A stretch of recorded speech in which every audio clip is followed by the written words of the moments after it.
Les technologies neuronales ne sont pas apparues comme ça en 2015. Il y a eu des premiers papiers, des premières expériences dès les années 80. C'était à l'époque pour faire de la reconnaissance de caractère, pour lire les montants sur des chèques, automatiser ça. Et c'est tombé un peu en désuétude entre les années 80 et les années 2000. Les gens n'ont pas poursuivi la communauté de la recherche parce que ça nécessitait des puissances informatiques démentielles et le résultat n'était pas évident jusqu'à le début des années 2010 où il y a eu une compétition qui s'appelle ImageNet où les moteurs de reconnaissance d'images entraînés à partir de cette technologie de réseau de neurones sont arrivés un peu par surprise et ont gagné cette compétition, mais largement. Petit à petit, ça a infusé dans tous les autres domaines de traitement à la fois linguistique ou de reconnaissance d'images.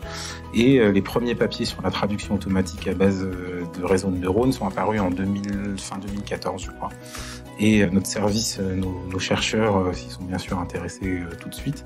Et on a commencé à mener nos propres expériences et à développer notre propre framework pour entraîner nos moteurs. On s'est concentré sur ces moteurs hybrides et statistiques jusque dans les années 2015.